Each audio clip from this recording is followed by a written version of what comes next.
नमस्कार दोस्तों। हिस्टोरिकली अगर आप देखोगे तो कभी भी इजराइल का बाकी के जो अरब देश हैं उनके साथ रिलेशंस अच्छा नहीं हुआ है, लेकिन पिछले कुछ वर्षों से यहाँ पर कुछ चेंजेस देखने को मिल रहे थे। फाइनली आप कह सकते हो एक बहुत बड़ा डिसीजन लिया गया है।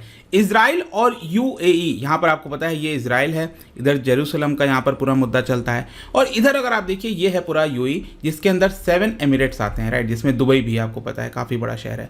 तो यूएई और इजराइल के बीच में ये पूरा फ्री ट्रेड डील हुआ है। तो एग्जैक्टली है क्या, यहाँ पर क्या क्या चीज़ें बदली गई हैं, क्या सिग्निफिकेंस है इसका, काफ़ी कुछ जानने को है। चलिए आगे बढ़ते हैं, लेकिन उसके पहले ध्यान रखिएगा, अगर आप किसी भी प्रिपरेशन कर रहे हैं एग्जाम्स की, चाहे यूपीएससी हो, जुडिशरी, बैंकिंग, स्टेट पीसीएस, आप सिंपली हमारे ऐप और वेबसाइट पर जाइए, वहाँ पर सारी डिटेल्स आपको मिलेंगी। जो सैम्पल वीडियोस हैं वो आप देख सकते हो, और कोड इस्तेमाल करना मत भूलिएगा अंकित40, क्योंकि इससे आपको जो डायरेक्टली डिस्काउंट है, मैक्सिमम डिस्काउंट, वो आपको मिल जाएगा। इसके अलावा अगर आप एमसीक्यूज अटेम्प्ट करना चाहते हैं तो मेरे इंस्टा पेज पर जा सकते हैं, वहाँ पर स्टोरीज में जितने भी एमसीक्यूज हैं उसको आप अटेम्प्ट कर पाएंगे।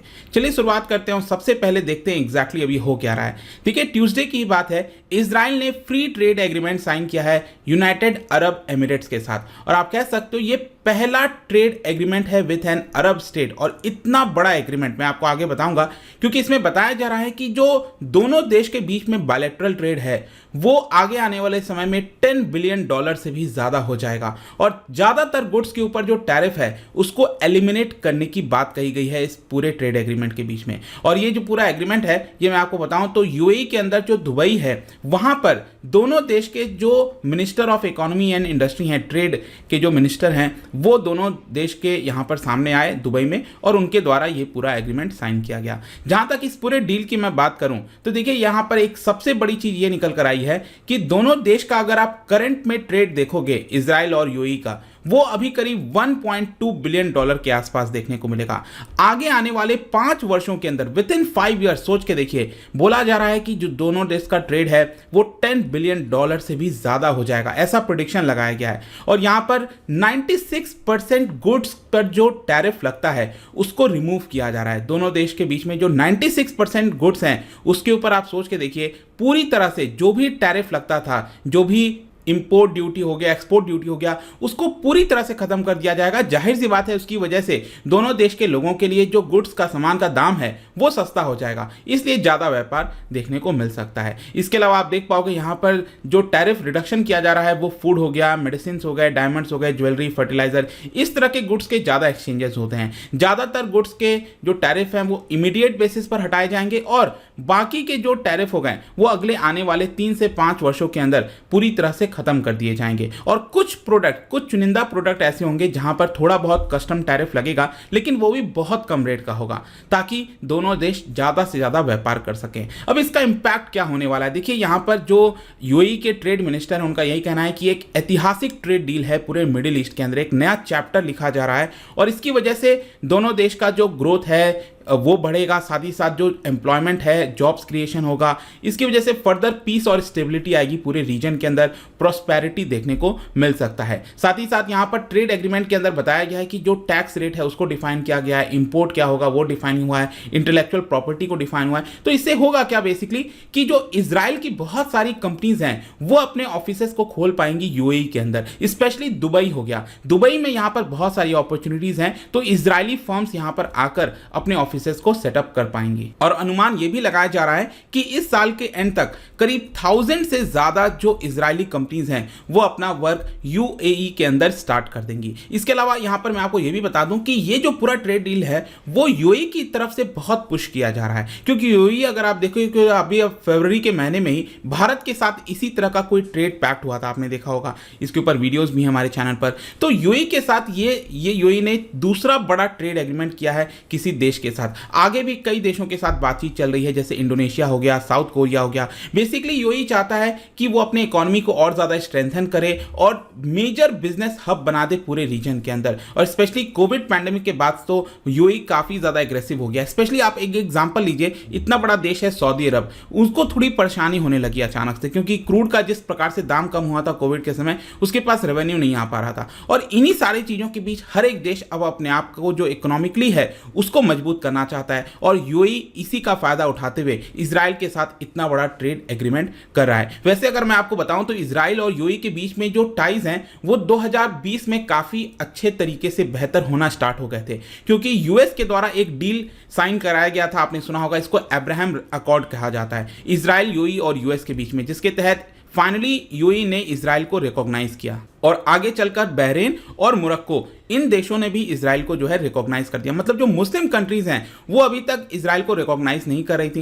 लेकिन धीरे धीरे जब डोनाल्ड ट्रंप के दौरान ये सारी चीजें स्टार्ट होने लगी। और आप एक प्रकार से मैं आपको थोड़ा सा कंपैरिजन भी बताऊं इजिप्ट के साथ, क्योंकि ऑलरेडी 1979 में इजराइल और इजिप्ट के बीच में एक पीस एग्रीमेंट हुआ था। उसके बावजूद भी इजराइल और इजिप्ट, जो कि बहुत ज्यादा करीब हैं, उनकी बाउंड्रीज आपस में टच करती हैं, उसके बावजूद भी उनका ट्रेड अगर आप देखोगे तो बहुत कम है, इट इज जस्ट $330 मिलियन के आसपास। लेकिन उसके बावजूद भी जो यूएई है उतना दूर है देश, उसके बावजूद भी उनके जो ट्रेड हैं वो इजिप्ट और इजराइल के मुकाबले कहीं ज्यादा हैं। तो ये ट्रेड डील तो हमें समझ में आ गया, लेकिन इसका थोड़ा सा बैकग्राउंड भी कुछ मैं आपको बताना चाहता हूं। बेसिकली क्या हो रहा था कि जब ये ट्रेड डील साइन हो रहा था उसी समय इजराइल और पैलेस्टीन के बीच में कुछ वायलेंस देखने को मिला।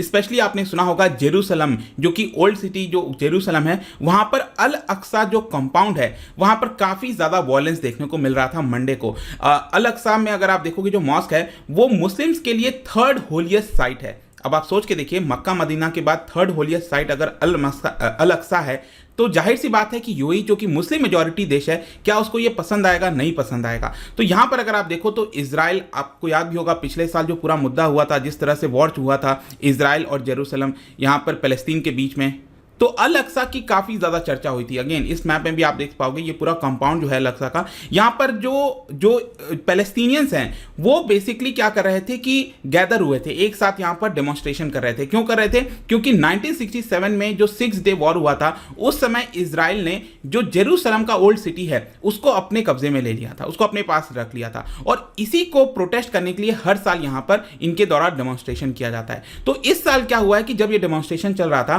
तो थाउजेंड्स ऑफ इजरायली नेशनलिस्ट जो हैं वो अल अक्सा कंपाउंड पर आ गए और उसको सराउंड कर गए, और इसीलिए बहुत ज्यादा फिजिकली काफी ज्यादा वायलेंस देखने को मिला। और इसीलिए जब ये ट्रेड डील साइन हो रहा था तभी यहां पर यूएई के जो फॉरेन मिनिस्ट्री है उन्होंने एक स्टेटमेंट जारी किया इस पूरे इंसिडेंट को कंडेम करते हुए, और ये कहा कि जो भी रिस्पॉन्सिबल है इन सभी चीजों के लिए इजरायली अथॉरिटीज के द्वारा यहां पर उसके खिलाफ एक्शन लेना चाहिए और फ्यूचर में कोशिश करनी चाहिए कि इस तरह का इंसिडेंट जो है वो बार बार ना हो। अल अक्सा के अलावा भी अगर आप देखोगे तो इजरायली के कई सारे ग्रुप्स के द्वारा वेस्ट बैंक में भी यहां पर वायलेंस देखने को मिला है। 160 से ज्यादा जो पैलेस्टीनियंस हैं वो इंजर्ड हुए थे। तो एक्चुअली क्या हो रहा था कि जब ये पूरा वायलेंस हो रहा था तो उसके पहले यहां पर जो ट्रेड डील है वो भी साइन होना था। तो ट्रेड डील साइन होना था तो उस समय मीडिया को बुलाया गया था कि आप आइए वहां पर दुबई में और ये ट्रेड डील साइन को देखिए और यहां पर पूछताछ होती। लेकिन एक्चुअली क्या हुआ, क्योंकि ये वायलेंस हो गया तो जो मीडिया है उसको कैंसिल कर दिया गया। उनको बोला गया कि जो प्रोग्राम है उसमें सडन चेंज हुआ है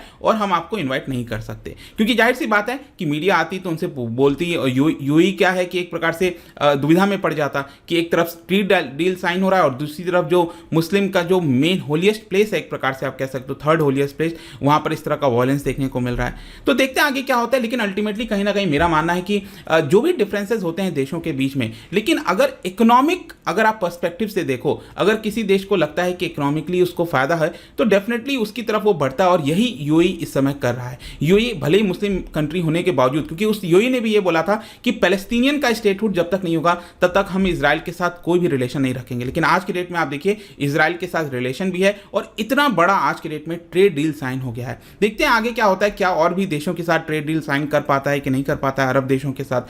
काफी इंटरेस्टिंग होता जा रहा है पूरा जियो पॉलिटिक्स है वहां पर मिडिल ईस्ट में।